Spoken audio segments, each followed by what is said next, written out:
Isang magandang hapon sa inyo mga kaibigan dyan sa Pilipinas.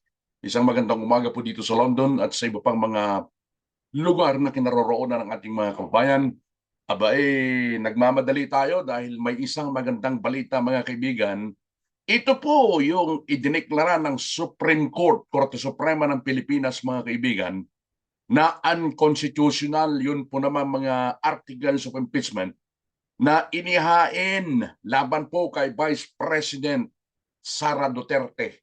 Inuulit ko po sa mga hindi pa po nakakaalam, mga ilang minuto pa lamang po yung nakalilipas, idineklara po ng Supreme Court of the Philippines, Korte Suprema ng Pilipinas, kataas-asang hukuman sa Pilipinas, na unconstitutional po yung mga articles of impeachment na inihain laban po kay Vice President Sara Duterte. Ito po ang kinumpirma mismo mga kaibigan ng spokesperson ng Supreme Court na si Attorney Camille Ting. Mga kaibigan, ayon kay Attorney Ting, the Supreme Court has ruled that the House impeachment complaint versus VP Sara Duterte is barred by the one-year rule and that due process or fairness applies in all stages of the impeachment process. Ibig sabihin po, yung paghahain po ng impeachment complaint laban kay VP Sara, nilabag po niya yung isinasaad sa konstitusyon kung saan ipinagbabawal po ang paghahain ng mahigit sa isang impeachment case laban sa isang impeachable official katulad po ng presidente, katulad po ng vice-presidente, katulad po ng Senate President, katulad po ng mga judges ng Supreme Court. By this time nga po, si BP Sara, siya yung hinainan po ng impeachment complaint. Pero, nagdeklara po ngayon ang Korte Suprema, kataas-taas ang hukuman, na unconstitutional yung ginawa po ng Kamara at ng kung sino mang nasa likod ng mga impeachment complaint na yan, mga kaibigan. Ang ruling po ng Korte Suprema ay may kaugnayan po sa consolidated petition filed by Duterte, lawyer Israelito Torion at yung iba pa, kung saan hinihingi po nila dyan sa Korte Suprema na ideklara na ang articles of impeachment ay ideklarang null and void. Null and void. Walang importansya. Tingnan niyo naman mga kaibigan, kung meron hong pagtitsaga sa paghihintay mga kaibigan, may magandang resulta.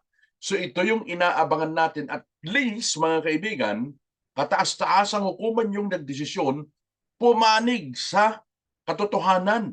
Mga kaibigan, pumanig sa katotohanan ang kataas-taasang hukuman. Mga kaibigan, akala mo naman, itong mga naghahain ng impeachment trial noong last year, that was November, mga kaibigan, sinunod-sunod. Sinunod-sunod yung paghahain ng articles of impeachment. Akala naman nila matutuloy na agad. Magtatagumpay na sila. Magugulita mga kaibigan na 3 impeachment complaint ay inihain po kay VP Sara Duterte noong December 2024, kung saan karamihan sa kanila ay yung issue daw po ng misuse ng confidential funds. Yung ika-4 po naman na impeachment complaint that was endorsed by over 1/3 of lawmakers from the House of Representatives and was later transmitted to the Senate, mga kaibigan. Napakalinaw. Malinaw pa sa sikat ng araw, idineklara ng kataas-taasang hukuman unconstitutional yung articles of impeachment na inihain laban po kay BP Sara. Nauna dito mga kaibigan kahapon, yun pong dating Associate Justice ng Supreme Court, pero retired na ho siya, isa siya sa mga sumulat sa Konstitusyon ng Pilipinas. Sinabi niya, nagbabala siya, na maaring ikonsidera mga kaibigan ng Supreme Court ang grave abuse of discretion sa panig po ng House of Representatives kung mapatunayan na hindi sila sumunod sa konstitusyon, or if it is found to be compliant with the constitutionally mandated timeline when it impeached Vice President Sara Duterte on the 5th of February. Parang nabasa talaga ni retired Associate Justice Adolf Ascuna, mga kaibigan, yung desisyon ng Korte Suprema na kanyang pinanggalingan. Abay, isang masigabong palakpakan tayo dyan, mga kaibigan, dahil nangibabaw ang hustisya. Nangibabaw ang hustisya sa pagkakataon na ito, mga kaibigan, So, antabayanan ho natin ang mga issue na aantabayan natin. Idineklara na hong unconstitutional yung mga articles of impeachment.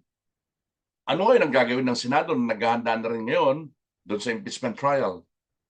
Paano na ngayon yung mga nasuot na nila, di ba? Nasukatan na sila, gawa na.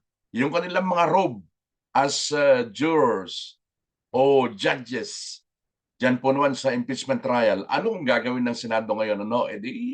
Wala na. Sarado na. Yun ang ating mga aabangan sa susunod na mga araw at kung ano ang gagawin naman, sagot ho ng mga naghain ng impeachment complaint na yan laban kay VP Sara. Saan man po kayo naroroon, mga kaibigan, kayong mga kaibigan natin na nanonood at sumusubaybay sa ating YouTube channel, Ang Kape at Balita sa Radyo Pilipino UK, abay, kahit isang subscription lamang po, baka maaari kayong mag-subscribe para pa po sa mas maraming video na atin po namang ihahatid sa inyo. Mula pa rin dito sa lungsod ng London, saan man po kayo naroroon, isang magandang oras po sa inyo. God bless!